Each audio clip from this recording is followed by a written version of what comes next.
Very good. So that I guess that we can start. Welcome, everyone.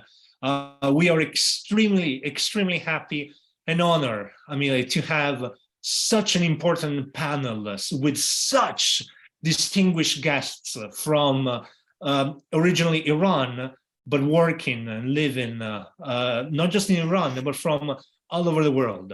And even though we're going to try not to be overly emotional, but tonight is going to be something somewhat romantic, somewhat tragic, probably, right? Because this is the feeling as an Italian, as a person who is working in the United Kingdom, but who had the privilege, who has the privilege, the continuous privilege to interact with members so noble of the Iranian diaspora. These are all the feelings that I got, even when I was a student back at Stanford University with my professor, Abbas Milani, who's one of the greatest minds I've ever come across in my whole life. But this is the thing, right? So, a great country made of great people, made of great history, but a country which is suffering. And so tonight is an opportunity for us, not just to be, as I was saying, emotional, but just to delve deep or deeper into the domestic dimensions, into what is really happening on the ground, and try to understand, because this revolution, and our guests are going to be talking about this, hasn't started like a few weeks ago, right? So, or months ago. There are a number of aspects that are still there, and it is important to address, and particularly with us. So we welcome all of our guests, right? And our moderator, Mr. Shaheen Modares, who is the director of the Iran desk at the international team for the Study of Security Verona, right? So he's one of our most cherished members, and we really thank him for putting together such a great panel. But we also would like to say hi and thank all of you who have taken the time. And we know that it's a busy period, and a lot of things are going on, but we do greet everyone from King's, everyone from ITSS, everyone from Iran, actually, even listening to now as we speak, right? So let this be an opportunity for dialogue, for learning, and for challenging, even constructive criticism. On that note, please, obviously, in line with all of KCL regulation and even the ITSS Verona mission, please, we welcome, as I was saying, constructive debate, challenges, and something, but be very respectful. This is a safe place. Everyone is entitled to his or her own opinions, as long as they are very, very respectful and never hurtful, because this is, at least in theory, and I underline in theory, but this is what we want to strive for as academics and as members of the academic community, not because we're better than people out there, nothing further from the truth, but because this is what the university should be doing, right? So just a safe place to make sure that everybody has a voice. And so, without any further ado, I'm going to leave it to our representative Shaheen to introduce the great guests. And then just a very quick note, unfortunately, I will also have to leave shortly, because at King's we have a PhD event and I'm leading it. But that said, it doesn't really matter. Again, from the bottom of my heart, professors, doctors, Shaheen, guests, huge thanks. We need to talk about Iran. Iran is one of the most important actors in the international system. We shouldn't overshadow it. We shouldn't approach it with a superficial manner. So I'm not saying this in an arrogant or even patronizing way, but if you're fortunate enough to actually sit here and listen to our panelists and our moderator, as we say in my language, big ears, listen carefully, right? So this is important. And now I think I blab well enough. Shaheen, whenever you want. Thank you very much. The floor is yours. Thank you, Michele. Thank you so much. Dear all, thank you for joining us. Allow me to extend my gratitude on behalf of King's College and ITSS Verona for joining us for this event. Allow me to thank our panelists to be with us. We are here tonight or today, based on your time zone, to discuss the situation in a country that is indeed an encounter point between the West and the East, a country with a particular history that has been through much more particularities since the 1979 revolution. The current situation in Iran needs a public and international attention, and it needs to be analyzed and examined through different aspects of academic methodologies and research. So once again, thank you for being with us. We have the immense pleasure of having with us Professor Nayireh Tohidi, who has been the founding director of the Center for the Middle East and Islamic Studies, and the professor and the chair of Women and Gender Studies at California State University, Northridge. We have the pleasure of having with us Ms. Elahe Amani, who has been the lecturer at California State University, Women, Gender Studies, Peace and Mediating, and director of Center of Teaching and Technologies. And we have the great pleasure of having with us Dr. Ali Fatullah Nejat, who is an associate fellow at the American University of Beirut, PhD from SOAS, and a known researcher in the field of Middle Eastern Studies and Iran. Also with us tonight, we have Professor Sadegh Zibakalam from Tehran, who is trying to connect, and to the internet problem in Iran is a bit hard for him. He is a professor of political theory at the University of Tehran and a known political activist in Iran. Once again, thank you for being with us.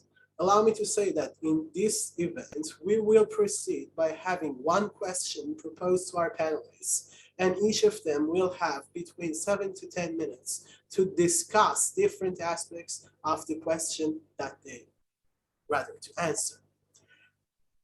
One of the most important things that somehow differentiates the events in Iran from other protests and brings people to call it a revolution at some level that we will discuss later is the difference of the generational gap and the way this new generation, known as somehow Generation Z or Generation Alpha, is behaving, not to follow anymore what has been dictated to them on the aspects of their social lives and private lives, their will to live modern lives like the rest of the world that they witness and observe through social media and through internet that has been filtered and limited within the country. The first question that I would like to propose to our panelists is this: what is the difference of this Generation Z in Iran? Let's begin by Professor Tohidi, then we go to Ms. Amani, then to Dr. Fatullah Nejat. Professor, the floor is yours. Yes, thank you very much. I really appreciate that passionate introductory remarks both of you made. And thank you for inviting me too. Going back to your question, generation has been an important factor here, but let's not reduce it to generational factor. Generation and characteristics of this Z generation, so to speak, who are very global, I would say. That is primary distinction between them and their elderly, these old patriarchs that are ruling Iran, that they are not in sync with the new realities, the changes, the globalized world, the world in which the value systems are based on democracy, equal rights. They are against discrimination, dignity, individual autonomy, body autonomy, all these things that are alien to someone like Ayatollah Khamenei. So that generation who has been exposed to the new technology, that has exposed them to the global discourses like human rights, democracy, feminism, justice, anti-racism, pluralism, all these have become their values, the values of this generation. So they are very distinct compared to the rulers' the characteristics and values, and also the world they are living, the sense of resentment that they have for being humiliated, for being ignored, for not being seen and heard. So these are the people who are just fed up, and the killing, murder of Mahsa Jina Amini was just the turning point, sparked the outrage nationally, not just among the youth, but nationally. So here the generation factor intersects with gender factor. Don't forget that is as important. Women have been struggling for their dignity, for their citizenship, for their basic rights over 115 years now in Iran. There are at least perhaps 5 generations of women who have been fighting for almost the same rights that they are fighting today. They had some of them during the modernization era of the 2 Pahlavi monarchs, but they lost even those small gains, some of them not that small, like the reform in the family law that was taken back. So women were the primary and the first target, remember, the first target of the Islamists who took power. Remember, the first collective resistance, collective demonstrations on the streets of Iran were by women. On March 8 of 1979, that went on for 5 days. And there was initial retreat on the part of the government, but that was kind of a trick to take away the momentum from women. And then, of course, the war started, and the women's issues, the democratic rights, all were marginalized. And the war, as Khomeini said, was a blessing, was ne'mat Khuda'i, blessing for him to consolidate his power, his government's power, and silence people. So the intersection of generation with gender, with women's rights, women's years of movement that inspired this movement, consciously or unconsciously, for years, for 40 some years, except for the years of the war, 8 years of war, women have been very strong in their presence. They never left the public arena, despite the wish of the government. So they have brought these feminist ideas, this equal rights, citizenship ideas to the public in a discourse that has been going on in the media, at least not the state media, but the state media had to even react to these campaigns that women stage and so many other activities. So intersection of gender, women's rights with generation, and with ethnic issues. Remember, Jina was a Kurdish woman, and she and Kurds have been in the forefront for years for their own dignity, for their autonomy, for their rights against ethnic discrimination. They also suffer from religious discrimination because many of them are also Sunni.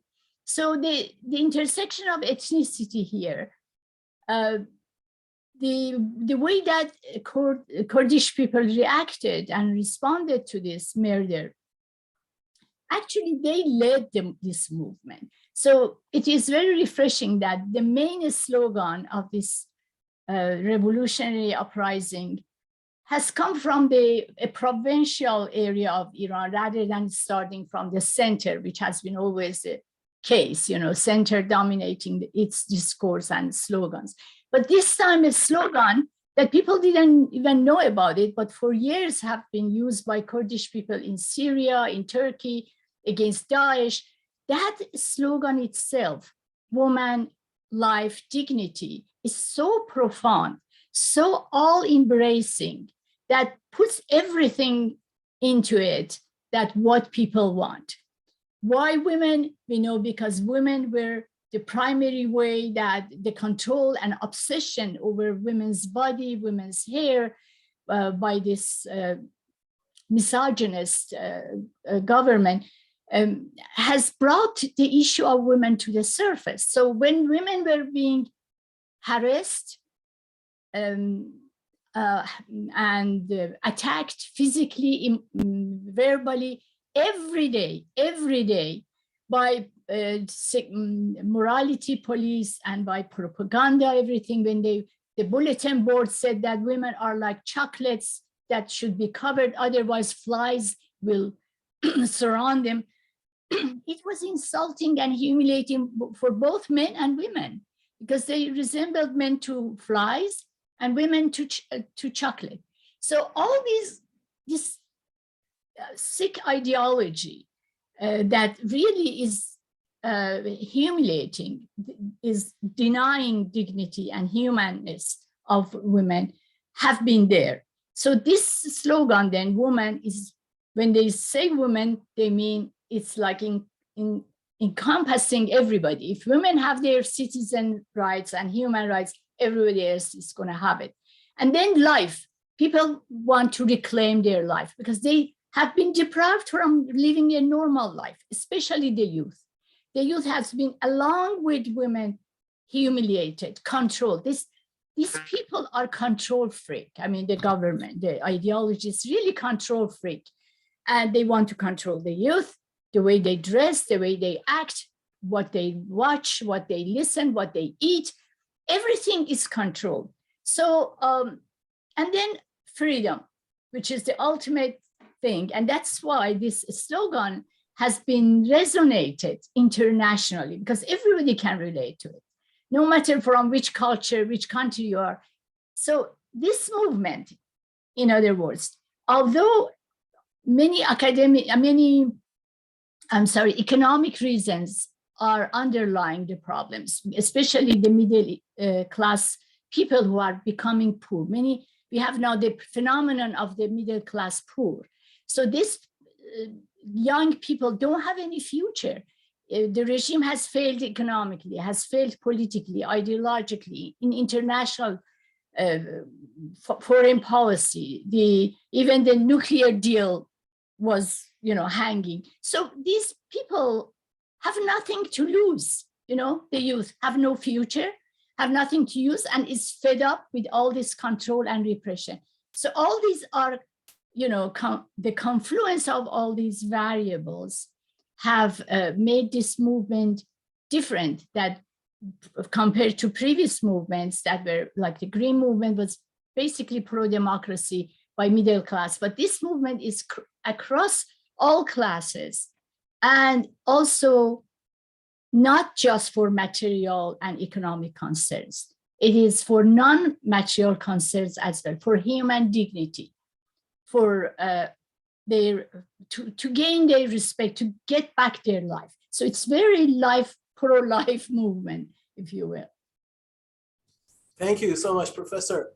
Ms. Amani, we come to you with this particular question added, that in this intersection of gender and generation that Professor Tawhidi mentioned, we can also see something else, that literally the middle class within the Iranian society has been destroyed due to years of uncontrollable inflation within the country, due to lots of economic problems that the country is facing. Do you think these are also amongst the factors that has somehow developed these generations? The floor is yours. Thank you very much first for your invitation. And I want to thank you particularly because you're organizing this panel on today, November 30th, the Global Day for Campus Rally for Iran that's happening currently today in more than 200 universities across the globe. So thank you for choosing this day and being part of this global campaign. Well, I definitely, as Dr. Tauhidi mentioned, we can minimize the current wave of protests in Iran to only generation. But I think that has an important, it's an important factor, and it's one of the unique characteristics of this movement that worth explaining and unpacking. As someone who worked as technology director for teaching and learning for students and also academic technology, I had to work for years with younger generation. And so studying the behavior and of this generation, their characteristics, which is important, how we deliver content, what are their behaviors, how they react, how they group, how they organize themselves. So I think I will come back to your question, but Gen Z is a globalized generation that their experience and worldviews are part driven by exposure to internet technology, social media, which they were born with it. So we see now in a unique way, in a very significant way, in the region and perhaps globally, the presence of Gen Z and Gen Alpha, who were born and raised in 21st century on the streets of Iran, from north to south, from east to west. And they see, because their presence of internet and technology, their social media, they see the double standards in society, how the government elites live well while the rest of the country struggle to get by. So the Zoomers, or Dahe Hashtadiha, in Iran witness government mismanagement, corruption, the impact of economic sanctions, and a rise in repression. Just want to share that 2 weeks before the current wave of protests in Iran, I wrote an article in Farsi for Khat Solh, which is the monthly journal of human rights activists in Iran, Herana. So in that article, that was for August 12, which is International Day of Youth.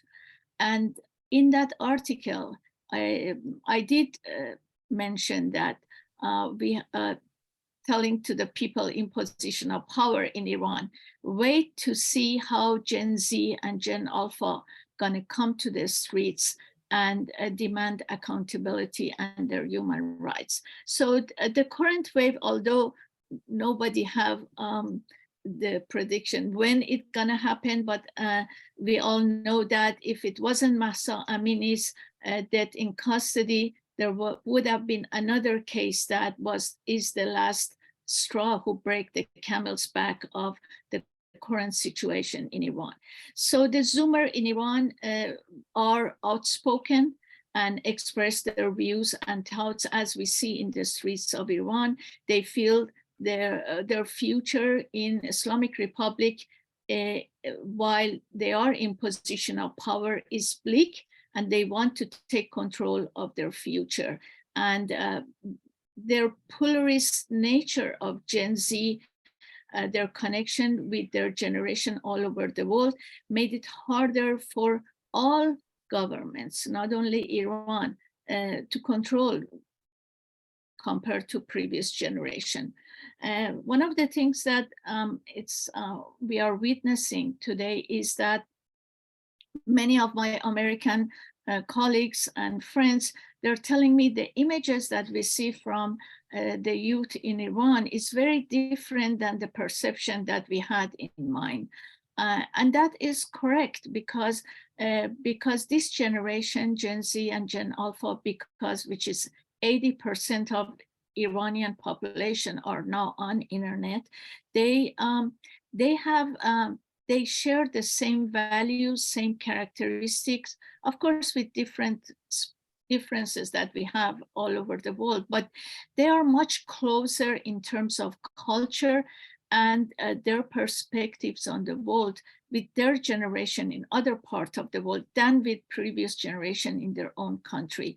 So the gap between this generation with the rest of the world is narrowing, while the gap between this generation and previous generation, their parents, is widening. But you ask about the economic situation. We are witnessing that because of the economic sanctions, the burden of economic sanction is on the back of the people.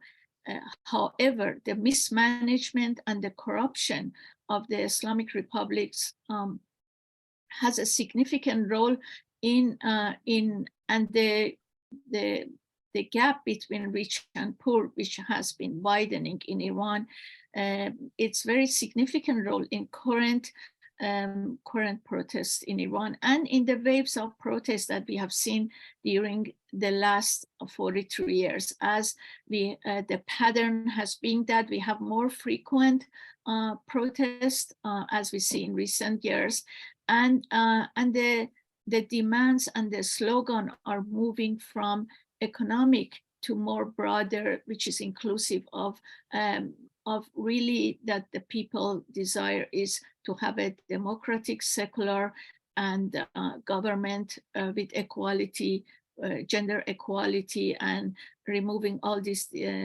suppression and that people are experiencing, particularly women. I also want to mention that in this current wave of protests, with Gen Z are leading and women are at the forefront of it, we see another characteristic of Gen Z, which is highly collaborative. This generation is very collaborative. They deeply care about others and have a very pragmatic attitude. We see that they come together, they organize, they form a slogan, and they move on. They're not getting engaged with ideological discussion. This generation globally is very pragmatic, and we have to see it.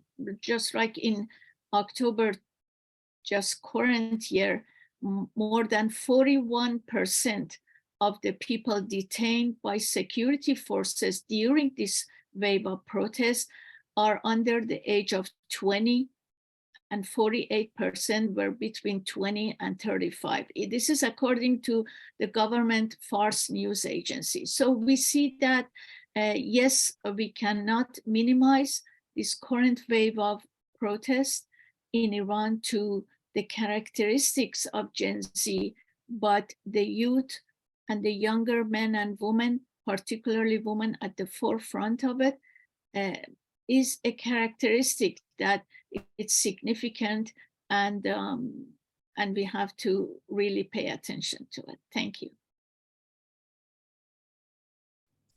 Thank you so much, Dr. Fatullah Najat. I come to you with the same question, but with an added part, Alijan. In your opinion, considering that this Gen Z is consisted mostly of children who are to be considered the third generation after the 79 revolution, how do you think the political atmosphere has affected this Generation Z, that within somehow of a totalitarian system, within a very religious system, they are asking for the exact opposites of the values that has been introduced? The floor is yours. Thank you, Shaheen. Thank you, King's College. Thank you, ITSS Verona, for putting up this timely panel. I'm very honored to be on this panel with such distinguished scholars. And honestly, I have nothing to add to what Professor Tauhidi and Dr. Amani so eloquently put in their expose, which was very comprehensive in my opinion. In particular to your question, I think there is a tremendous gap in the worldview, in the kind of Weltanschauung that Iran's youth or Gen Z has, as opposed to the revolutionary generation of the 1970s. that was very much caught in an international zeitgeist of anti-imperialism and anti-Americanism, which was, despite the very pluralistic, movement that we also witnessed back then, which had very much catapulted, demands for human rights and women's rights to a second-rate issue. And I think there is increasingly the understanding across large sections of Iranian society that this bitter historical lesson has been learned. And this is why you have this kind of, wide acceptance of this very progressive slogan emanating from the Kurdish struggle, Zan Zindagi Azadi, which is very progressive. Also, if you compare it to the Arab Spring main slogan, which of course had also the Azadi or the freedom part to it, but it was, mixed with bread. But also, of course, bread issues are of tremendous importance in Iran. Not to say that, so I can say also some things about that later on.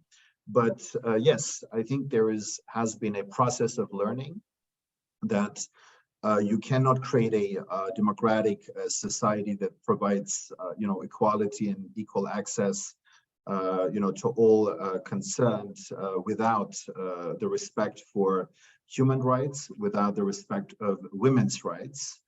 And when it comes to the part of anti-imperialism, I think, for decades of propaganda and ideology by the Islamic Republic have, of course, have been counterproductive in some ways. People living in a system where political Islam reigns, they've become increasingly secular, and they've also become increasingly allergic to all kinds of ideology emanating from the regime. And I think this has been already on display 5 years ago with the start of the nationwide protests that we've seen back then with the day protests at the turn of the year 2017-18, when for the first time the lower classes that were hitherto considered to be the social base of the regime had taken to the streets and had chanted slogans and against all components of the Islamic Republic, both the reformists, as they were not spared from popular rage this time around, and against the hardliners, against both the clerical component and the military component of the regime. So this also shows that there is a political consciousness about the lower class, within the lower classes of Iranian society. And of course, its continuation, 3 years ago with the Aban protests in November 2019 that were immensely, brutally cracked down on. Yes, so there is a tremendous, there is a learning experience here from various parts of society, I think. And of course, another more recent learning process about the fact that the Islamic Republic is not a political entity that is prone to reform. And this has been a realization that has been, very much on display during the last decade. And this time around, with the present revolutionary episode, Iran, in my view, finds itself in a revolutionary process. This is for sure. I've argued back then with the day protests that Iran would experience the start of a long-term revolutionary process, akin to what the Arab countries have been witnessing with the Arab Spring waves, also very much nurtured by structural problems emanating from the elite that is monopolizing political and economic power, structural problems of socioeconomic nature and of political nature. You may add also, ecological crises in Iran. So in my view, this revolutionary process, and as I've argued over the last few years, has already started half a decade ago. And this time around, what we do see is the missing link. And the missing link is the intersectional dimension. And and how far this intersectional dimension is going to translate into an intersectional coalition and alliance, we'll have to discuss. But at the forefront of this movement are the women, the youth, Gen Z, the students, and also the Kurdish, the Kurds. And what is the common denominator of all these groups is that they suffer disproportionately from unemployment, for instance. So they suffer disproportionately socioeconomically speaking. Professor Tohidi talked about the concept of the middle class poor, which one can briefly define as those with middle class qualifications and aspirations who end up socioeconomically deprived. And so this, very much also concerns the students and the graduates. We have disproportionate high graduate unemployment. We have disproportionate high youth unemployment in Iran, not unlike in the Arab world, by the way. And also low rates of women participation in the labor force. And of course, various kind of ethnic discrimination that we can see based on ethnicity, but also on based on confession against the Kurdish population of Iran. So this has a new quality to it, what we are witnessing today. And not at least with this very progressive slogan, that is also has a worldwide appeal, and this worldwide appeal is also very important.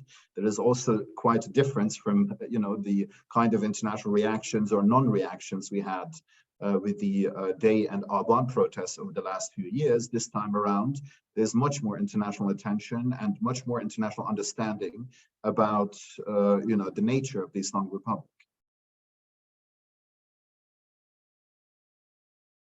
Thank you so much, Dr. Fathallah. I'm sorry for the disruption. I'm trying to see if Professor Zibakalam can connect or not, but the internet situation is very bad. Allow me go to the next question on this round, beginning by Ms. Amani. And the question is, the situation of women in Iran has not been even close to what we can call minimal or acceptable. We can see that in response of being charged by killing Mahsa Amini, the government, the system has been killing more women, more people who are trying to protest for their rights, to prove that they were not responsible for this. But yet somehow, out of the stereotypical image that many countries have against the Middle East, we see one of the most progressist mottos being chanted within the streets of Iran: women, life, freedom. What is it that this collectivity represents? What is the role of Iranian women within this ongoing, allow me to call it, revolution? And how will this affect other regions, other close regions to our country, such as Middle East and North Africa? The floor is yours. Me? Did you ask me or I couldn't? This was addressed to Ms. Amani, then we go to Dr. Fathallah and then Professor Tohidi. Okay. Well, thank you for the question. Very good question. I have to mention that the origin of the slogan of woman, life, freedom can be traced to Kurdish freedom movement of the late 20th century. And the first time that this slogan was used was by members of Kurdish women's movement, a part of Kurdish freedom movement, which was founded on grassroots activism and response to persecution of governments of Iran, Iraq, and Turkey and Syria. So since its first use, the slogan has been used by members of Kurdish organization and those outside Kurdish movement, and became a rallying cry during the protests which we currently are witnessing in Iran and in response of the death of Mahsa Amini. But I just want to mention that I think this is not only a political movement, but also more so a cultural and social movement that we are witnessing in Iran. this widespread unrest with demonstration and protests taking place. And I'm giving you the statistics of November 29th, yesterday. 157 cities, 143 universities were triggered by this current, by the death of Mahsa Amini and current protests in Iran. And I want to mention that this protest was triggered by the detainment and death in custody of Mahsa Amini for improper hijab. I want to mention something, that this term of improper hijab or bad hijab is a term that perhaps only being used in Iran. It has political, it's loaded politically, because in other Muslim majority society, we really don't have this concept of bad hijab or improper hijab. And so according to Harana, a human rights activist news agency, we see that as of yesterday, November 29th, 455 Iranian civilian, among those 64 children under the age of 18 have been killed, and 18,185 individuals arrested. And as I mentioned earlier in previous discussion, that majority of the people who are protesting in the streets of Iran, or a good chunk of it, are younger people, are even Gen Alpha and Gen Z, and many of them are under the age of 18, which by United Nations considered children. So, but despite that, this protest continues across generation. And as it was mentioned by before, Iran had many eruption of protests over the past years. Many of them were fueled by desperation over economic difficulties. But the new wave of protests being led by women and girls, the core of it is compulsory hijab, or it is started with compulsory hijab, which is emblematic of the control, censorship, and oppression of Iranian people for 43 years.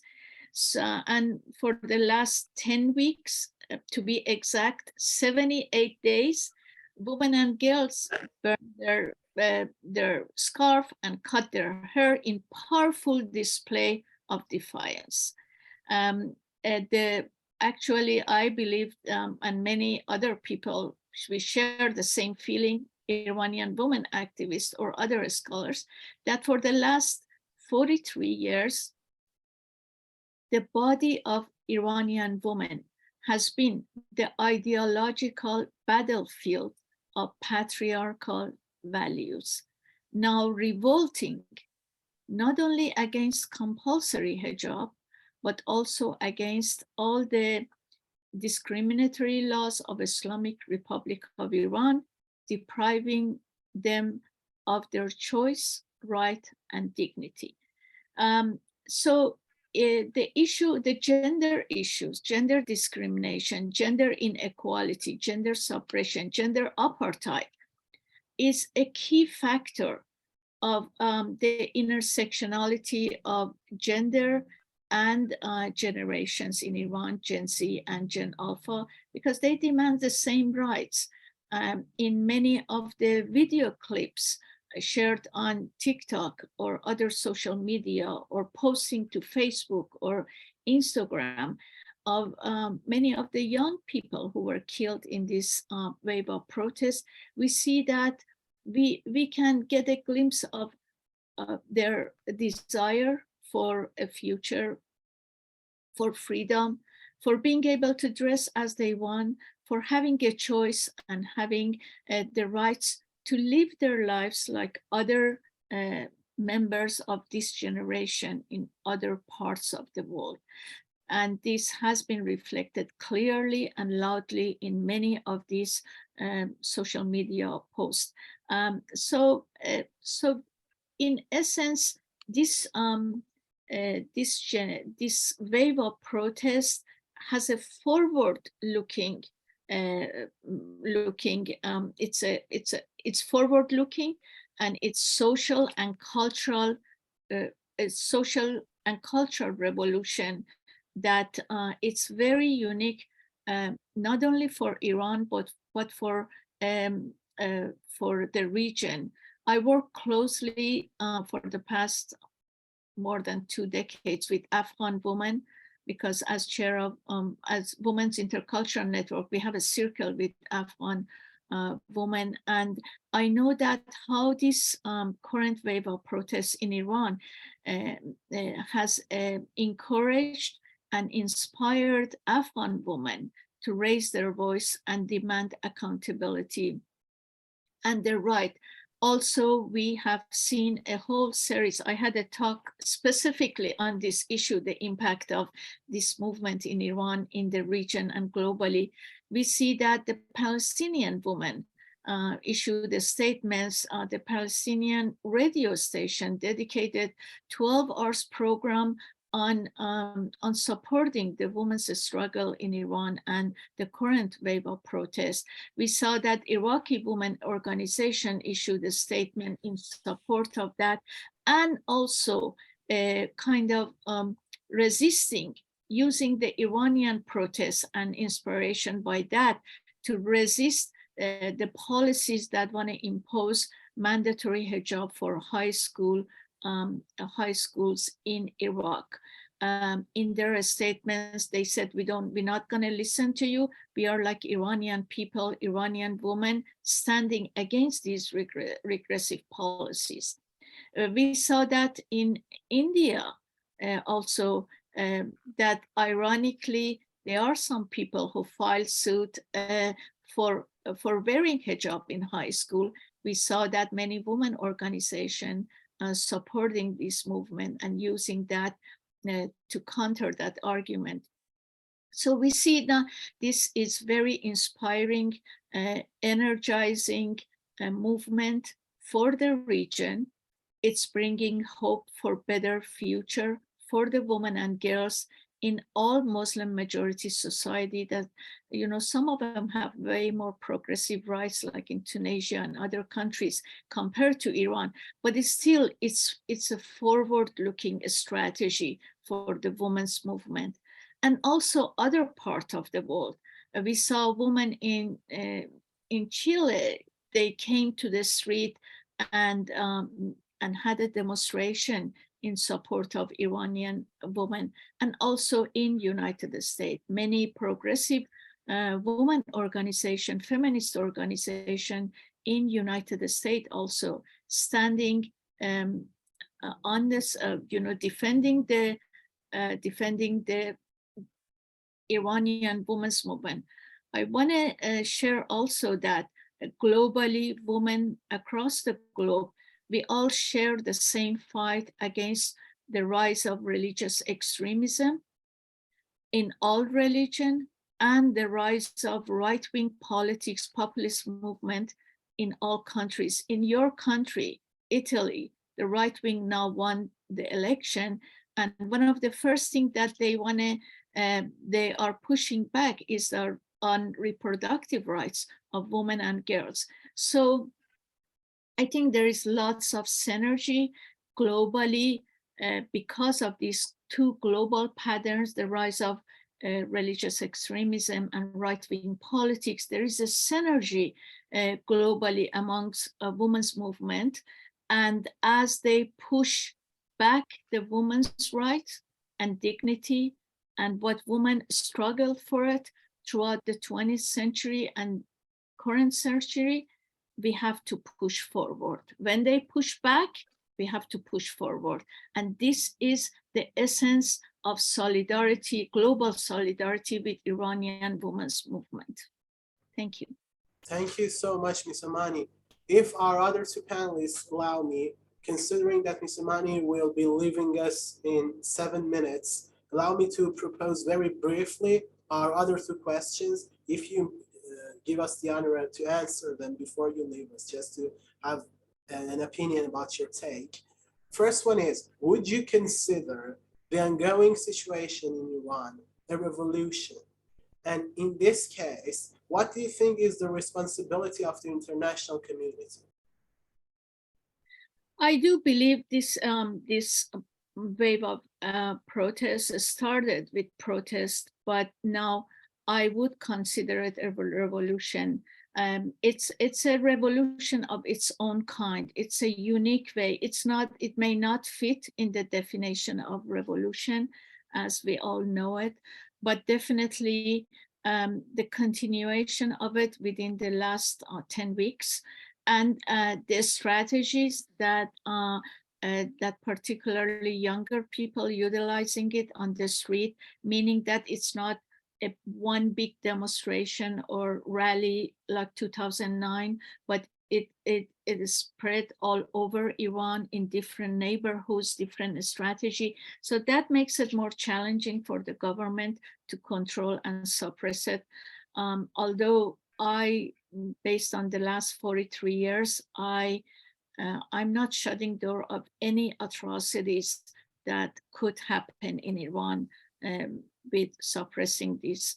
But it has revolutionary characteristics unique to the current situation in Iran, because it's not focused only on economic or political, it's a cultural and social revolution happening in Iran. And I know that the forces, there are forces that they want to challenge these unique characteristic, but I think, or I'm hoping that, and I have faith in Iranian youth that they will take it further and continue to shape a new future with secularity, democracy, and gender equality for Iranian people, for all, and including the younger generation. I do have faith and believe in the leadership of happening in Iran. I think the leaders of this revolution, many are in Iran, and many of them are in prisons in Iran. The younger generation thinks very clearly. They know that while we are lining up, or all the Western world is lining up with Iranian protests, but they have their own strategies too. So they are very, very aware of these dynamics, particularly contextualizing the experience of Afghan people and Iraqi people. I think Iranian youth have learned lessons from that. What we can do in diaspora, what is next for all of us in diaspora, I think the pressure on Iranian government should continue. Our presence on the streets in various countries means that we are standing firmly with the support of the movement, and that's heartwarming for people in Iran, because the news is being shared and they are listening and they are witnessing our commitment to stand by them.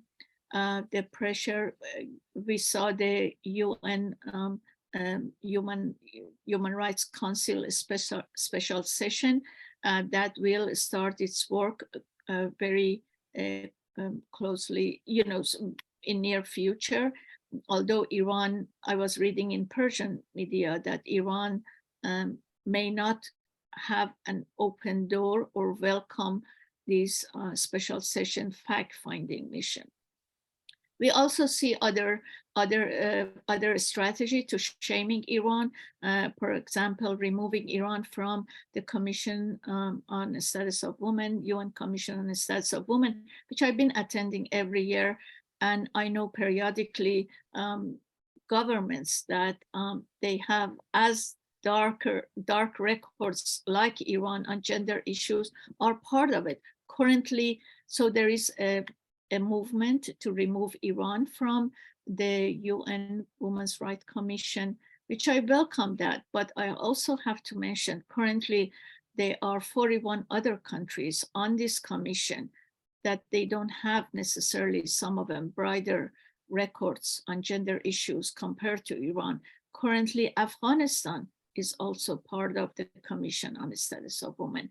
But if that goes through, to me, that opens the door for the activists and human rights defenders in other countries to challenge UN for removing their countries based on their human rights records and gender records, gender apartheid in their country or discrimination from the Human Rights Women's Commission. So there is a lot going on, but I think our presence on the street in diaspora is very important. Pressure on Iranian government and holding them accountable for human rights violation should continue, and there should not be any concession to Islamic Republic of Iran in any forms and shape, because this is the time that there is no way back. We cannot go back, and we just need to push forward. Thank you. Zamani, thank you so much, and thank you once again for joining us. I understand that you have Thank you very much for having me. I apologize, I have to leave. I have to go to another campus that I have an in-person presentation, but thank you very much. It was an honor to be with with Nair Jan, Dr. Tawhidi. I have to go to the same demonstration too in our campus, so that's why I'm continuing, like looking at watch all the time. Thank you very much. Thank you. I appreciate the opportunity. Thank you. Thank you. And Dr. Fatullah Najad, I come back to you with the same question. What is the role of Iranian women within this revolution? And how could this be copied and followed within other countries of the region and the MENA region? I think the previous speaker said a lot of things, so just let me add that there is a qualitative difference between the kind of authoritarian system that exists in the Islamic Republic of Iran as opposed to the authoritarian systems that we see in large parts of the Arab world, where they've been subjected also to the Arab Spring or waves of the Arab Spring in the past. And this concerns the sociocultural limitations on normal life in Iran. And of course, gender apartheid is a major portion thereof. So in this context, there may be more similarities between Tehran and Taliban-ruled Afghanistan than with some secular dictatorships in the region. I'm not saying that in secular dictatorships, the status of women is much, much better. There's also a lot of problems there. But the kind of gender apartheid that was established by the Islamic Republic right after the revolution, which Professor Tawhidi talked about, is something peculiar. And it has, the revolution back then turned out to be a revolution against women, to quote Shirin Ebadi. And ever since, half of the Iranian population didn't have, equal treatment and didn't have the kind of access that they deserved, but they were engaging in an oppressive fight and for many decades to ameliorate their situation, to gain, equality in front of the law, with men. So this is, I think, something peculiar to the Islamic Republic of Iran. And of course, the avant-gardist role of women has also an international kind of exposure that is also helping the movement. And because you raised earlier the kind of Western perceptions that may have or do certainly exist in terms of the entire Middle East, in terms of the status of women there. And I think this is also a wake-up call for those who didn't have on their radar the immense struggle and presence of Iranian women in a patriarchal society. So this is also providing a lesson for them. And there was also some reluctance, it seems, from Western feminist groups in kind of supporting this movement, perhaps also mixed with some old age leftist kind of ideology. But yes, it has a tremendous appeal, this kind of movement in Iran, which is very much led by the women, internationally, but also regional. So this is not something to be, it's an important factor. Thank you so much. And Professor Tauhidi, do you believe that the pattern and the development of the situation and the condition that Iranian women are fighting within is somehow different and innovative rather than the already well-established paradigms of resistance for women and fighting for their freedom? Do you think that in this case, in the Iranian case, it is somehow different? Yes. I think Dr. Fatullah Nejad touched on several important issues that, if you allow me, I'm going to elaborate a bit. What I see happening in Iran is actually like a dream come true for me, because for years I have been writing and arguing with some old leftists who have used the anti-imperialism discourse to kind of be apologetic toward the Islamist movements in general, and the Islamic Republic of Iran in particular. To them, imperialism is only the US or Western allies like the US. They never talk about Russian imperialism or Chinese imperialist policies. So it is like a leftover paradigm that still have arrested their mind in seeing justice, in using kind of a double standard, outdated, framework of analysis for the world politics, as if things haven't changed. Now that Dr. Nejad talks about this, how the world is moving toward like a multi-centered, not just unipolar system anymore, or dual polar that used to be like the Soviet bloc, the US bloc. We are in a new world that the patriarchy, injustice, oppression is scattered everywhere.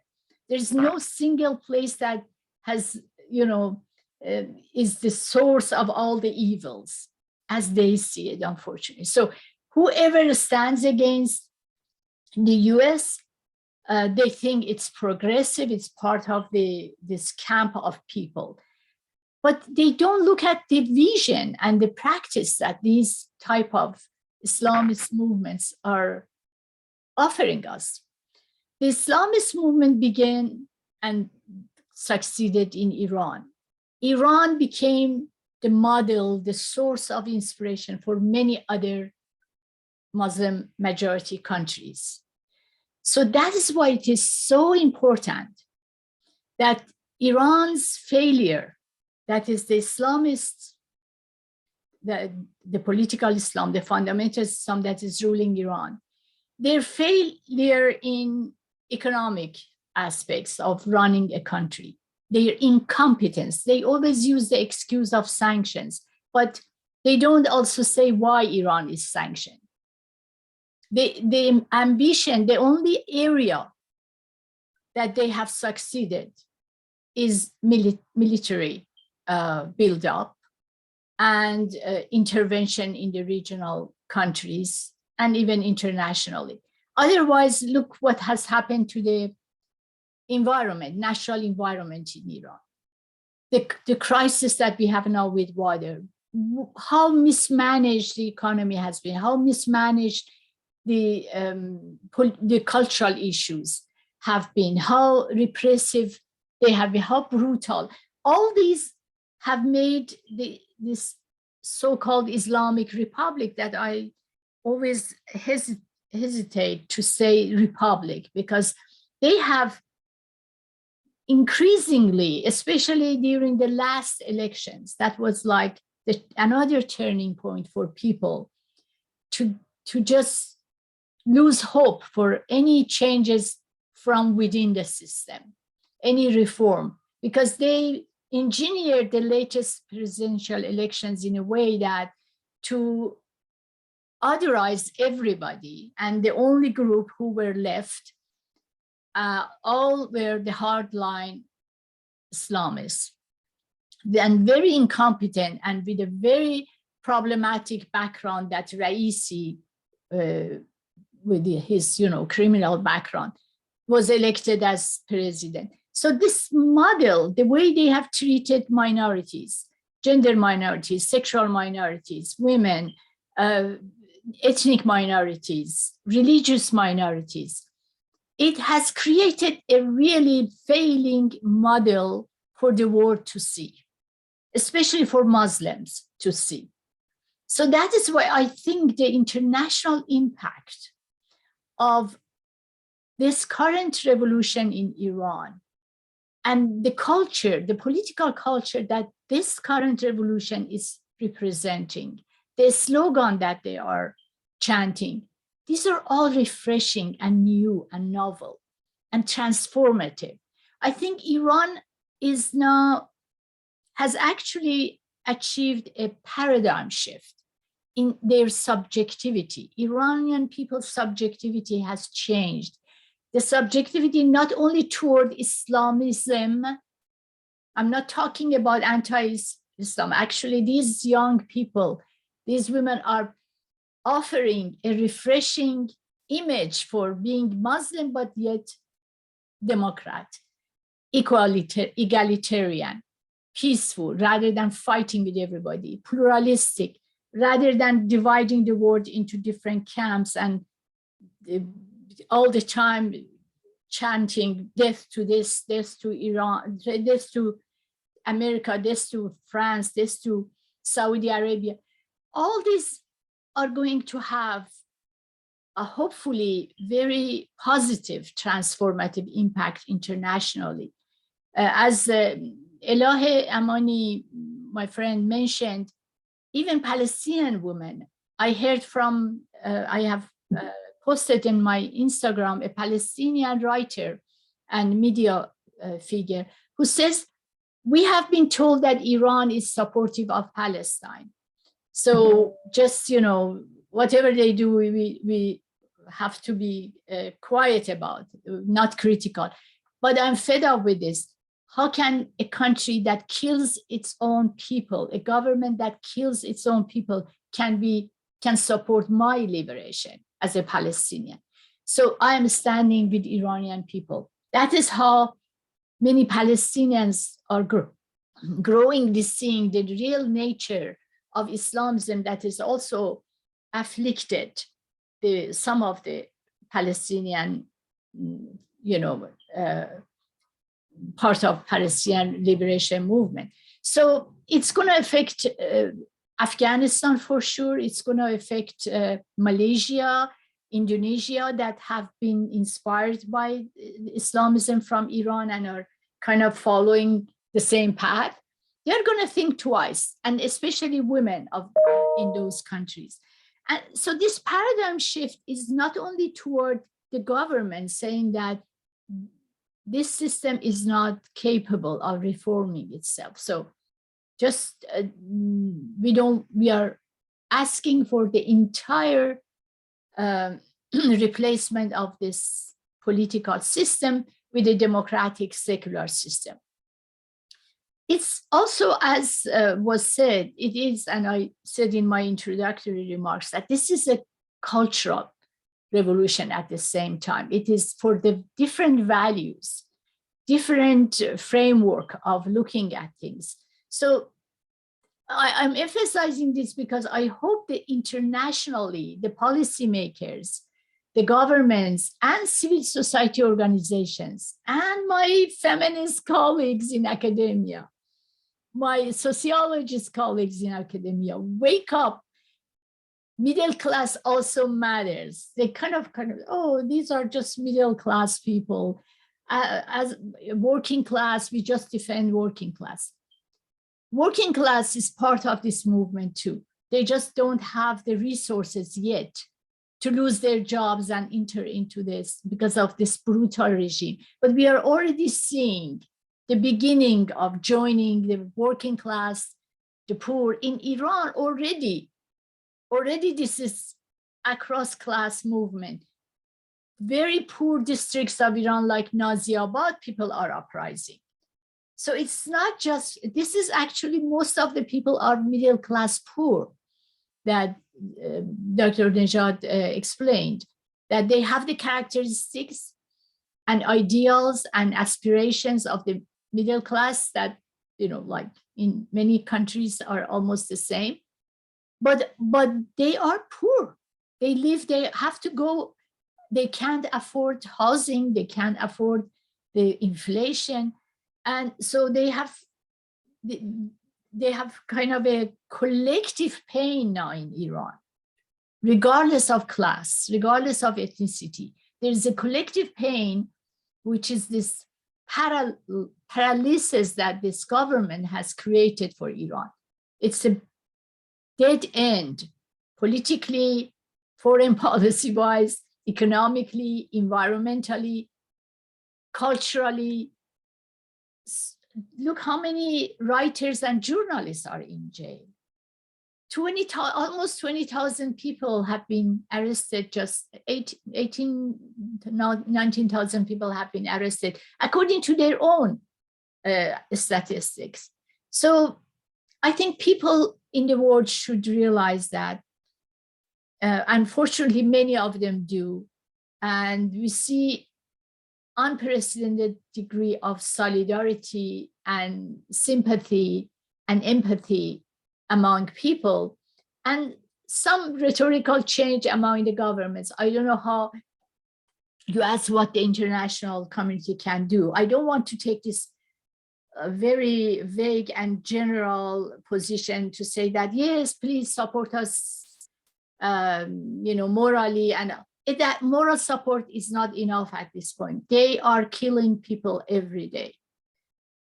This should be stopped by technological help, by pressure, more political pressure, by targeted sanctions. Yes, sanctions have been affecting people too, but have you seen any protests and demonstrations in Iran against sanctions?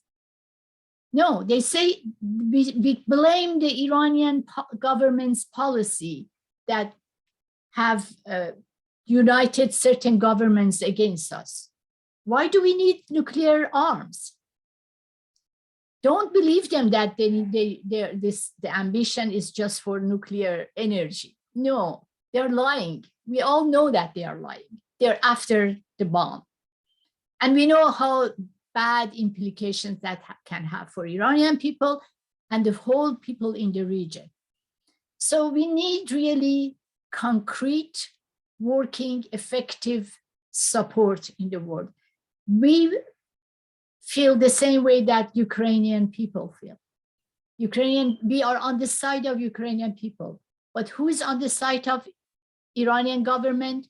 Russia and Pakistani right-wing government, and unfortunately, countries like Cuba, again, that old-fashioned anti-imperialism, anything anti-America is good, so we should. So they go by this only 6 countries in the Council of Human Rights voted in favor of Iran. Only 6 countries. Look what countries they are and why they are doing that.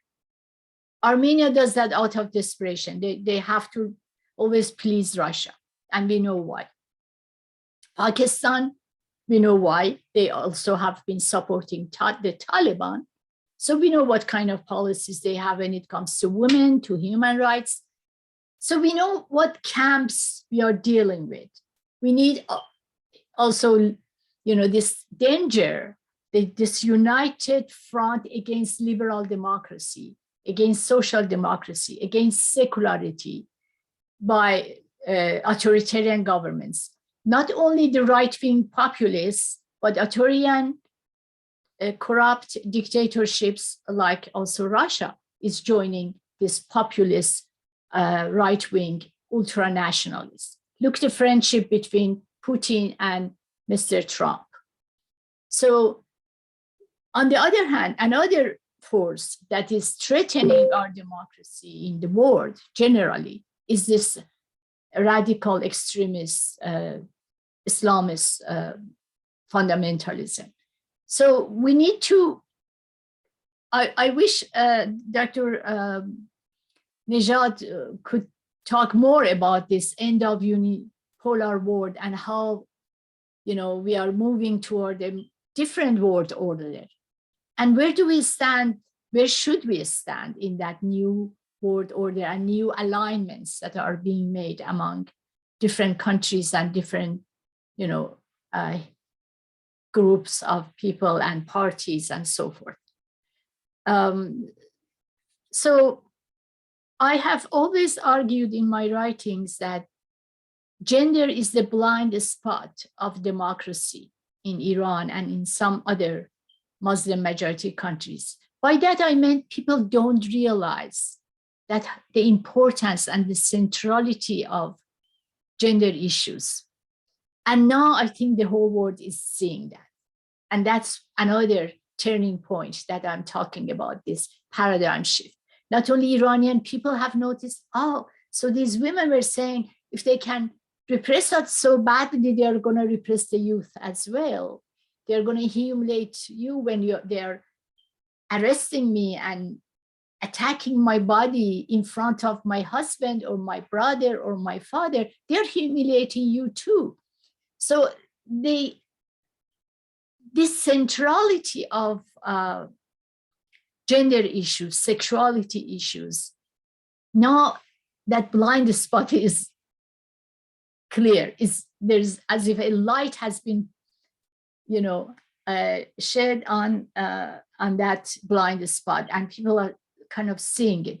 That's why you see, for the first time, men are chanting these slogans in support of women, especially young men. This is unprecedented, not only in Iran, but in many traditional countries, even in Western countries, that women are leading a movement that everybody is sympathetic toward. It's not like women's movement versus men. It is women are in the forefront, but it is for everybody. They understand each other. They know the pain, and they have named the name of this pain. The pain comes from this control freak, repressive, retrogressive, all the patriarchs that have taken away our life, normal life, our dignity, our autonomy, everything. So first, let's get rid of that. That's why there is an unprecedented sense of unity among Iranians internationally, even in diaspora. Unprecedented number of demonstrations. There are other issues about like some shortcomings and vulnerabilities of this movement that, if you want, we can talk about. But Thank you so much, Professor. Thank you. That was very insightful. In the next round, we will mention the world order and so on, so the shortcomings that you mentioned. But in the meantime, due to a lot of different connection problems, Professor Zibakalam was not able to be online with us, so he's directly online with me on the phone, and he will be responding the first two questions regarding the difference of Generation Z and the role of Iranian women within this revolution, and also their influence and effect on other countries in the region and the MENA region. Professor, the floor is yours.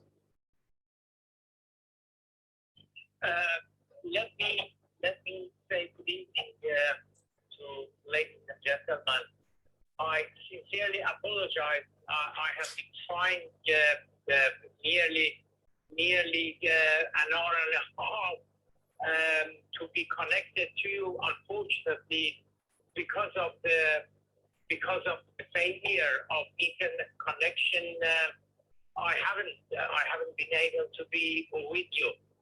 However, very briefly, I believe that many analysts talk about Z generation, and they try to associate various features. Some of them are very complicated. In my opinion, there is no complexity, there is no ambiguity as far as the new generation. We call them 80s. They were born 2 decades ago.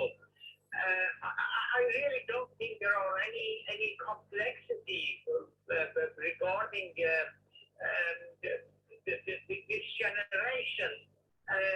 They have two distinct features, and that's why they have become so rebellious. I think the first feature is that a feeling of hopelessness. They cannot exercise their right and what they want through any political channel. There are no viable and serious political parties, political associations, so that they can say what they want, or rather what they do not want. The second feature of the Z generation is that for the first time, we are observing a generation that have dissociated themselves with religion. During the past century, religion has always been associated one way or the other with the social movement, the political movement, going back to the constitutional revolution, the Islamic revolution itself, even to mass protests which took place 13 years ago after the election, which Ahmadinejad second time appeared to have been winning the election. Even in those protests, which as I said were 13 years ago, there were some elements of religion. The most important slogan of that protest was Ya Hussein Mir Hussein, associating the movement to the Imam Hussein movement. In other words, religion has not dissociated itself from people. But today, the most significant of the uprising, protests, rebellion, street demonstration, etc., is lack of religiosity, and the youth particularly do not associate themselves with any religious feature. So I think these two features are the most important. The feeling of hopelessness and having no hope with regard to the political institutions that exist in Iran. And the second is that the younger generation have dissociated themselves with religion. Religion is playing no part in political and the social movement in Iran for the first time. With regard to the woman, there is a famous and old saying with regard to the court, that the Iranian court say that we are suffering from two pressure. The first pressure is the pressure that the all Iranian feel, the political pressure that is. But as a court, we have a second pressure. We have an extra pressure, as well, because we happen to be court. I think we can use this term for Iranian women. that Iranian women are suffering of two pressure. The first pressure is a common pressure. Everyone is feeling that pressure, lack of political freedom, etc., etc. Now, because they are women, there is another extra pressure. That pressure is that the authorities, the government, the establishment, call it what you like,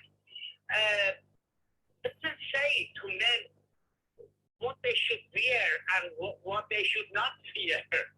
Whereas women, they suffer all those the pressure that men also suffer. But there is one extra pressure, and that pressure is that the women are under pressure as to what to wear, whether the hijab is correct or not. No one tells Professor Zibakalam that your dress is this or that. But if even if you are a university professor, if you're a writer, if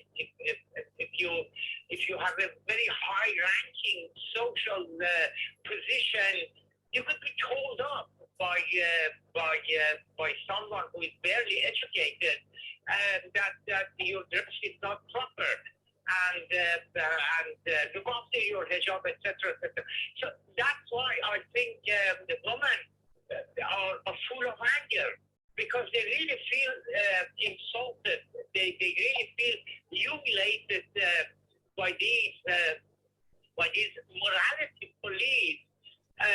Many of them are not educated, but they can humiliate. As I said, a university professor. That's why I think we see so much rebellion.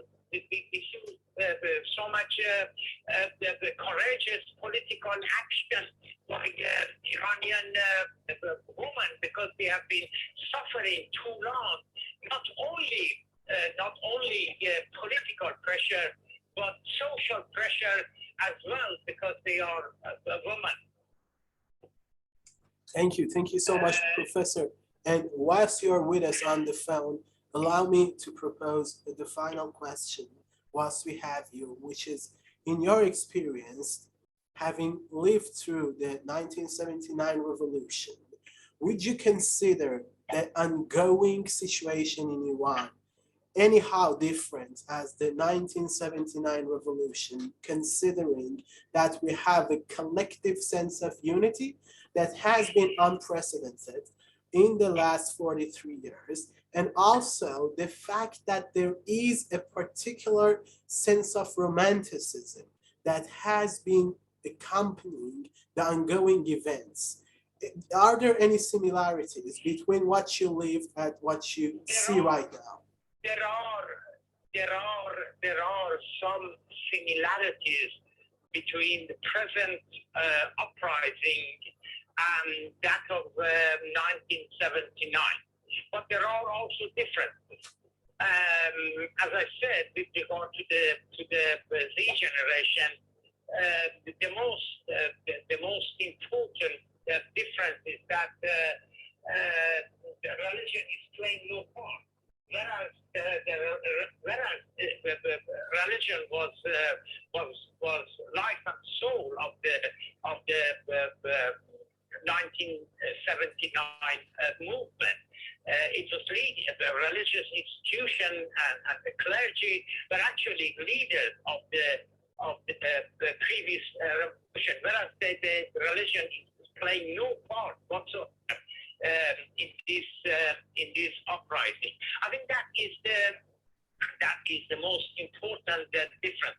The second difference is that 1979 revolution had a leadership. Ayatollah Khomeini, the National Front leaders, some clergy, people like Mohammed Bozargan, etc., etc. It had a leadership. The current uprising has no leadership per se. Of course, there are some figures, a woman like Masih Ali-Nejad or Ismail or Shahzadeh Pahlavi, but they are, first of all, there is no consensus, there is no unanimous acceptance for these figures as the leaders of the uprising. Now, these are the two very significant differences with 1979 revolution. The similarity is that there was a universal hatred of the Shah's regime in 1979. Islamist, women rights, the court, National Front leader, intellectual writers, they were all against the Shah for various reasons. Now, the same thing is happening today. Vast majority of Iranians, more than 80% of Iranians, are against the Islamic regime. They do not want the Islamic regime. That is the most important similarity with 1979 revolution.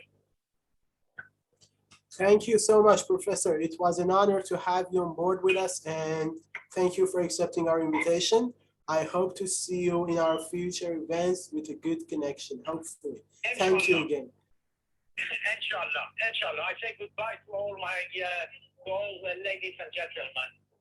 Thank you, Professor. Thank you. It was an honor. Thank you. Bye-bye. Goodbye. Goodbye, sir. Bye-bye. Okay, Dr. Fatullah, back to you. What would be our position within this new world order that is being created?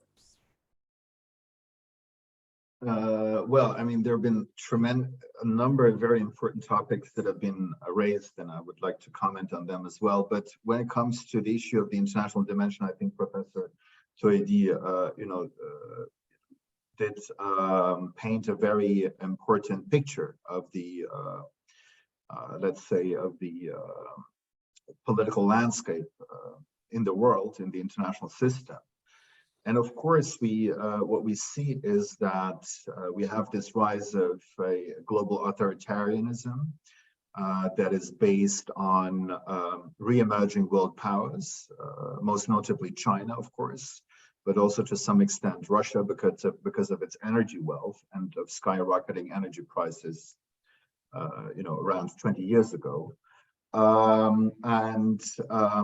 And of course, Iran is part and parcel of that picture, along with other authoritarian countries that are somehow aligned with it.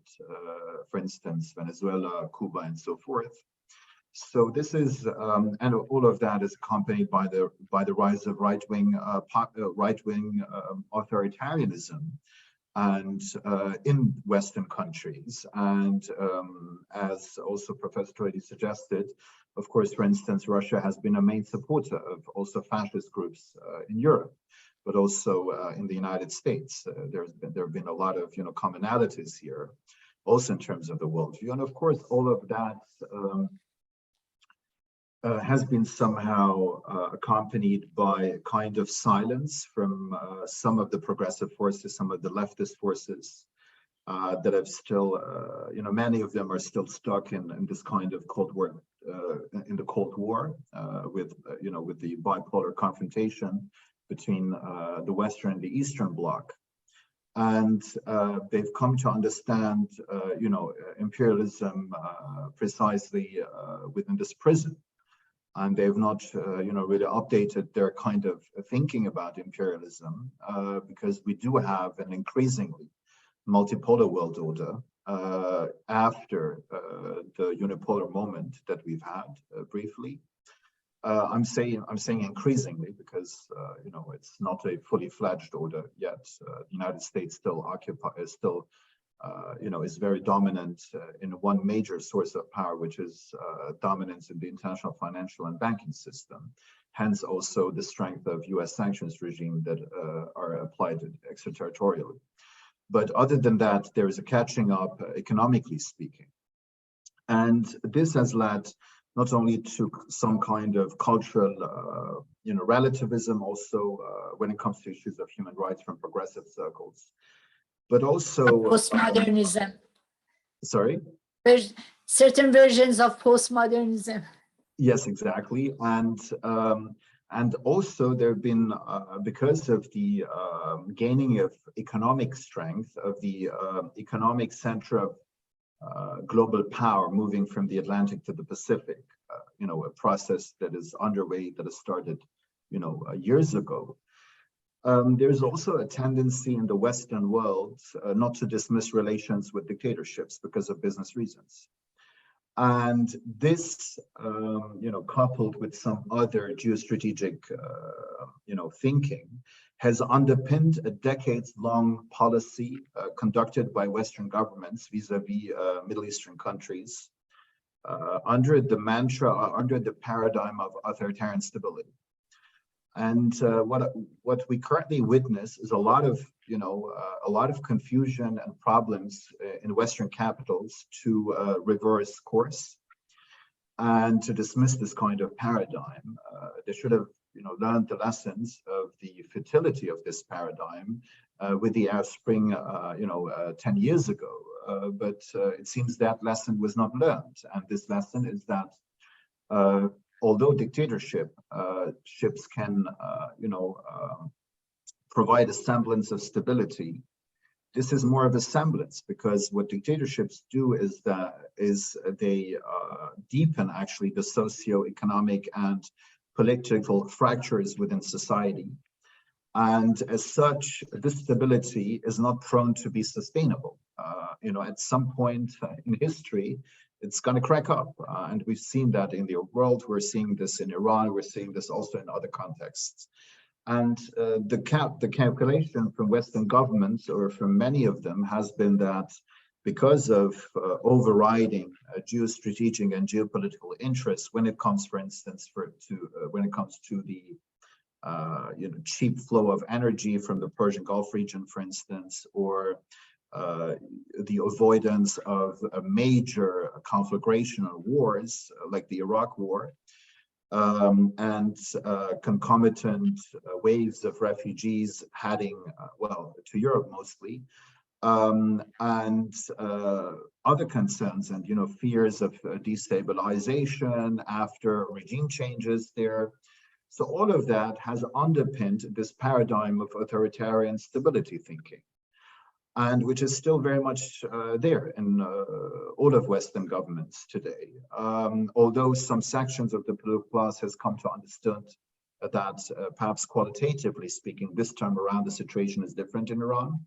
The protests have not been extinguished as in the past. I mean, the day protests ended after, 1 or 2 weeks. The Alban protests ended after, let's say, 2 or 3 weeks. So this time around, you have, the longevity that is there, and we can surely talk about the challenges ahead. And also the nuclear issue that has been strategically deployed by the Islamic Republic as a tool of power, and to scare the West into accepting other behaviors that are considered to be controversial and problematic by the Islamic Republic. And an example for what I say is the kind of developments that we have had after the 2015 Iran nuclear deal, or the JCPOA, when basically the Western focus was solely on the nuclear program of Iran. And of course, and then also, the unwillingness to engage in bombing Iran, for sure, as a kind of lesson drawn from the war on Iraq. But nevertheless, what happened was that this focus basically made much of the Western world quite silence them in terms of deploying legitimate criticism on Tehran's domestic politics, especially in terms of the human rights. During the time when the JCPOA was implemented, Iran was the #1 country in terms of the execution rate in the world. And secondly, what has also been ignored in policy debates has been Iran's expansive regional role that was also facilitated by the kind of international acceptance and Western acceptance that came along with the deal, and the financial opportunities and the end of sanctions and the financial injections that Iran, to a great extent, invested, not for the sake of the people, but for the sake of the security apparatus at home, that, by the way, has been very much focused on squashing street protests, but also in its militia network in the Middle East, its ballistic missile and drone programs. So it has not led to the kind of pacification of regional geopolitics as the preamble of the JCPOA had contemplated. And of course, in this context, the lessons learned from the Iraq War in the United States have also been misleading to a certain extent. The Obama doctrine that basically was meant to be a lesson learned from this Iraq War experience that was considered to be a strategic blunder by much of the US establishment, was that the way forward is rigid non-interventionism. But what I would call it is that it's a reactionary kind of non-interventionism, as was on display with the Syrian case, where the Bashar al-Assad regime did not, deployed all kinds of violence against its own population, including chemical weapons, and the red lines that were, put by the West, by the Obama administrations, were ignored, and there were no consequences to this. So the kind of, non-military intervention, for instance, not delivering the kind of defensive weapons to the Syrian opposition at the very beginning, of course, paved the way for the interference of other actors in support of the Bashar al-Assad regime, namely Russia and Iran. So so the vacuum is going to be filled. I'm not arguing for military intervention here. What I'm just explaining is the kind of developments that we've seen. So yes. So on the international dimension, there's been of course, there is now an increasing understanding in the West, because of the experience of the February 24th Russian invasion of Ukraine, that this kind of authoritarian stability paradigm that was also in existence with regards to Russia, I mean, at least from just European governments, has been misleading. But I think this lesson has not been somehow applied to other cases. Of course, Iran would be one such case, because there is a lot of similarities in the kind of thinking that also Europe has done in terms of Russia, the kind of civilizational attitude. We have to engage in talks with such a great culture and civilization, be it Iran or Russia. By doing so, they tend to ignore the interests of the smaller states in between. That is, Eastern European countries in the former case, and in the latter case, Iran's Western neighbors and other neighbors as well. And also, the nuclear issue has been also instrumentally deployed by by Russia in its war on Ukraine. Et cetera, et cetera. I'm not going into that, but there has been a lot of similarities of thinking about how to cope with it. And then this, Russian experience led to a discourse now of a strategic rivalry being at hand between a, largely liberal democratic West and an authoritarian kind of, I hesitate to, let's say coalition, because it's not an alliance per se between, Russia and China and et cetera. But we'll have to see whether, this is going to be translated into a policy shift that requires a paradigmatic shift. And in my view, there are possibilities if one thinks creatively about it, a kind of Western policy vis-a-vis authoritarian countries that can bridge the gap between values and interests. Because, in terms of stability, we have to enlarge and debate, understand that stability, geopolitical stability, is intimately connected to two issues: socioeconomic development, and here I'm talking about even development, not uneven development. So GDP growth per se, for instance, is not a measure of socioeconomic development, as was the case with Tunisia, which was, a darling of the IMF. And also Iran has experienced considerable GDP growth after the implementation of the JCPOA in January 2016. But this hasn't translated into a trickling down effect, but it has rather widened income inequality in Iran, which paved the way for the day protests by the end of 2017. So socioeconomic development is important on one hand, and also political authoritarianism and human rights. So all of that are indispensable pillars of sustainable stability. And so we have to move beyond short-term thinking, associated, of course, with vested interests and short-term profits, for sure. So it's a huge struggle. But I think analytically speaking, we should point out these factors, these deficiencies in strategic circles that are, policymakers and so forth, and decision makers. Thank you so much, Dr. Fatullah.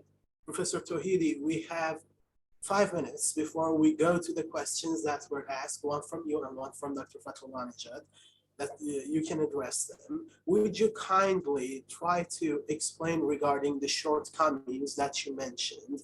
I also include the first question that was addressed to you. One of our attendees has asked, please ask Professor Tauhidi, do you consider that there is the slightest chance for reform within the Islamic Republic?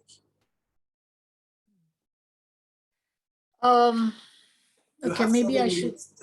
With the question. Okay, so maybe I should start from the last question, whether there is any chance for reform within the system. It's very hard to see that possibility any longer. The government of Iran, the short-sighted and rigid, perceptions that Ayatollah Khamenei holds up, prevented them from thinking about the necessity of really profound structural reforms. And they just, now we are at a stage that people are so angry, so frustrated, and the legitimacy of the regime has been so damaged that I don't think people even, I'm trying to find whether there are evidence still for that, but I see that even when Maulavi Abdul Hamid, the religious and political leader in Baluchistan and Sistan, calls for referendum for to change the constitution, to change the system, to pass this, this deadlock that everybody is suffering. I see that some are saying that referendum is a reformist approach, so no to referendum. And they have been trying to bring up the image of Khatami again, or Khatami has said a few things, and some reformers. But reformers, unfortunately, have a very tragic situation now. Neither people want them any longer, or trust them, or believe in their capacity and sincerity, nor the government. They have been thrown out of the power and marginalized. So I don't have a very definite answer to that, to say zero possibility because things are still fluid in Iran and evolving. So I want to be careful, and it's very difficult to predict things. But my sense is overall is that this is a irreversible trend that has been started since Mahsa Jina's death. And it's very hard to convince people. Even they tried some like, let's talk, let's negotiate, let's have dialogue. But what kind of dialogue? At the same time, they kept brutal crackdown. So it didn't work. Now, going back to your question about the challenges or shortcomings. But first, let me say one of the points that Dr. Zibakalam correctly emphasized is that this generation, Z generation, have disassociated themselves from religious identity, religiosity, and their discourse is completely secular, which is very important, again, change, and we should look at it and consider it. But I don't think it's only generational again, because it's not only this generation that has dissociated itself from fundamentalism, of course, but also even a religious identity. We began this process of post-Islamism since the reform movement, when the discourse became like civil rights, civil society, emphasis even during, and that's why the youth and women were so active during the reform movement. Don't forget that the youth activism and women's activism did not begin by this current movement. It has been there. Again, it's the blind spot that we don't see it. Without women, this is the research shows that without women's mobilization and the youth mobilization, half of them female, Khatami could not win such a landslide elections, right? And what kind of discourse they had? They had passed away from this centralizing Islam and religious identity in their politics. So many sociologists started talking about post-Islamist Iran. Now, of course, maybe it is not even post-Islamist Iran. Maybe for some it is post-Islam Iran, because some are also fed up with religion altogether. But they are not in, they are not in. We don't know how big that part of population is. Now, going back to your question, I think one of the factors we should keep in mind is that all these things are happening in a very sensitive time. That is the looming time of transition in Iran, political transition. During the time that Ayatollah Khamenei is ill, is old, and if he passes away, there is no consensus yet about who should substitute him. So that's why time is important. People don't want to lose this opportunity and to give the regime another chance to consolidate a transitional, process for itself. That, okay, Khamenei is gone, and who is going to replace him? His son. That's what they are hoping, they are wishing, the authorities, but there are also lots of disagreements within. We already see as a positive development signs of split within even the hardliners, within the and we hear that Ayatollah Khamenei is angry. Why you are so quiet? Raisi also scolded people. Why you are so quiet? Why you are not speaking up? Who was addressing him? Not you and me, or people who are opposing them. They're talking about people who's part of the ruling class, the ruling circles. So why are they silent? That's a good question. Why some clerics, big ayatollahs, are silent? So I think the process of split and disillusionment, even among traditional segment of society and religion. I'm looking at my own relatives, my husband's relatives in the city of Damavand, which is very conservative, how they have become. The turning point for many of them was when Ayatollah Montazeri was treated so humiliatingly. So, you know, and Ayatollah Montazeri was marja taqlid, you know, for the source of emulation for many religious revolutionaries. So that process began then, but now even there are some signs among the repressive forces that there are, you know, disillusionment and tiredness and so forth. So those are like the things that we should consider. But the problem is that the cost and the sacrifice and the burden, if you will, of this movement is primarily on the shoulders of the youth and ethnic groups and women, of course. Look how many people, the majority of people who are being killed or imprisoned are the youth and women and ethnic minorities. The way that the government cracks down on Baluch people or Kurdish people is way harder. They use they treat them like it's a different country and they're going and attacking the enemy. So that's not fair to just, but also that cannot last long.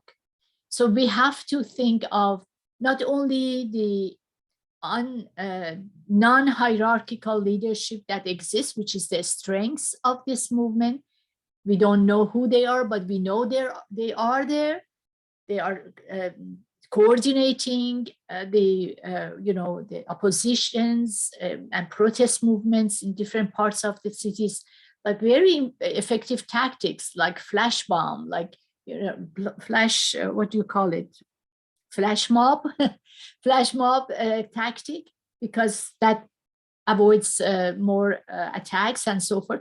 So they're doing wonderfully with all those positive, ritualistic and novel performative actions and all that. But still, we need medium level leadership as well. We need central, national level leadership. So these are the stages that, and also national wider strikes. Therefore, we need to support these workers and the poor who want to strike, who are, supportive of this movement, but they don't have the resources. We need the diaspora especially need to come up with the financial aid, with the, Sadegh, what we call it, Ali. I don't know the English term, but it's a fund for strikes. The financial support. What's that? For the workers, and so it's difficult, but we have to start thinking and implementing these ideas, and we don't have much time. Otherwise, more people are going to be killed, and it's just, I guess that's we stop there. Thank you so much, Professor Dr. Fathollah-Nejad. We have only 3 minutes, and the question that is addressed to you is, do you think that the formation of a leadership council of the known figures could help the ongoing revolution within Iran?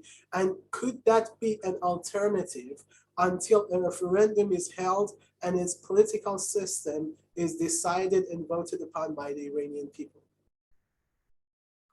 Well, let me very briefly talk about several points first about the question of reformism. I think This crisis is irreversible because of the legacy of reformism that has two blind spots. One is the social question, as opposed to circles that are quite conservative, also close to the RGC.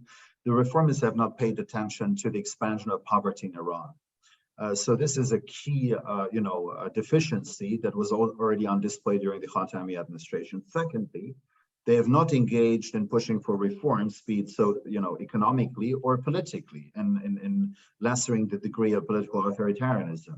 So the realization among large sections of the Iranian population was that they're part and parcel of the regime. And they are a tool for the regime that is used to create stability in times of crisis. And of course, more recently, the current regime has tried to reach out to the Khomeini and Rafsanjani clans to step into, according to a report by the Wall Street Journal, so that it can speak up in terms of, toward controlling the protests. And even if, this such a tactic, would be successful in those speaking up, I don't think it has the kind of societal traction and acceptance among Iranians. So it is not going to work anymore because of the very legacy of the Khatami administration and of the Rouhani administration, which was supported by the reformists. So I think, you will not see the reemergence of reformism unless reformism is reformed.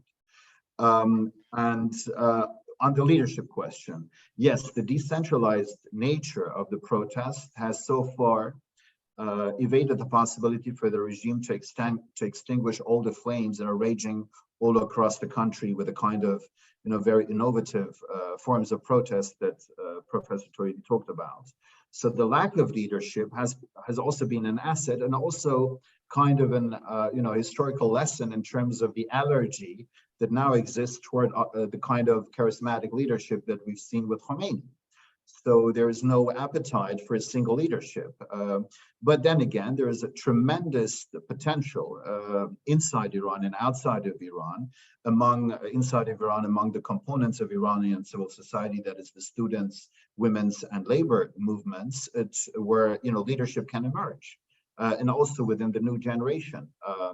So it may be only a matter of time, but the creation of leadership and organization is indispensable in a revolutionary process, I think, in order to gather the forces, in order to have a more centralized coordination, and in order to agree on a political manifesto and to enter into negotiations with the powers that be. Concerning, at the outset, I said we do witness an intersectional dimension to the protest, but the question is whether it can translate into an intersectional coalition or alliance. For that, an indispensable feature is the involvement of the working class, because of the very nature of the political economy of the Islamic Republic, that is, very much dependent on, hydrocarbon incomes. And the role of workers in those sectors, is key. And so far, of course, in November, we've seen a rise of strikes, at least 20 of them in different branches of the Iranian economy. And we've seen also, prior to that, the engagement of contract workers in those sectors, in those critical sectors of the oil, gas, and petrochemical industries. A consequence, of course, of the introduction of illiberal neoliberalism in Iran. But the question is how far they're going to be, the alliance between those contract workers and the permanent workers. And this is a huge struggle because so it depends on resources. These people do need resources. But what I do witness is a growing realization within the workers' movement that this movement of Zan Zendegi Azadi is also heading in a direction that is also to their interests. So that they have a commonality of interests, because what brings together various social groups in Iran is the realization that their sectoral demands are very unlikely to be met by the current regime because of past experiences. We've had 4,000 social protests at least last year, 2,200 in the first half of this year. But so far, many of those social struggles were fragmented and isolated from each other. And what needs to emerge is a kind of that they have to merge basically into a coordinated movement. So this is something, and also we need probably heavier involvement from other sections of society, of older generations, those who have perhaps just a little to lose, in terms of having a family, having a job. So there are, of course, concerns and reluctance from those sectors of society to, fully join the street protests. So this is also something that needs to be witnessed in terms of having a quantitative and qualitative expansion of the current revolutionary episode. In terms of the transition question, there is, of course, the likelihood of the IRGC engaging in a de facto coup d'etat, in which they're going to try to maintain the kind of full spectrum dominance that they have in the Iranian economy, also in politics. The Raisi government is very much, IRGC. The parliament is very much IRGC, former or current, and also in the intelligence service, etc., onto a post-Khamenei Iran. And I think within this scenario, it is also likely, because of the kind of social analysis that one can read from IG circles that seem to have a more intimate understanding, it seems, than the reformists about Iranian society, and also kind of anti-clerical sentiments that exist in Iranian society. So perhaps in such a configuration of post-Khamenei Iran, the ideological mix of the Islamic Republic between Islamism and nationalism going to be tilted toward the latter. So what we've seen in Saudi Arabia under Mohammed bin Salman, in terms of allowing for more socio-cultural freedoms, as a means to ensure authoritarian resilience. But nevertheless, I do not think that even such a scenario would put a halt to the revolutionary process ongoing, because of past experiences. Again, if the IRGC was interested to solve either the socioeconomic problems of the country or the political authoritarianism problem of the country, they would have done so in the past. But there is little evidence for that. So I think regardless of the shape and form of post-Khamenei Iran, the situation that is engulfing Iran today is likely to persist. Thank you so much, Professor Tauhidi, Dr. Fatullah Nejad. Allow me to extend our gratitude one more time on behalf of myself, King's College London, and ITSS Verona. Thank you for accepting our invitation. It was an honor to have you. It was a privilege to hear all your points of views. The privilege that we have already registered, recorded, and we will upload it on YouTube later. Thank you also to our guests who were with us. You can watch this video on our YouTube channel later. Thank you again, and we look forward to have more events with you. Thank you so much for joining us. Thank you.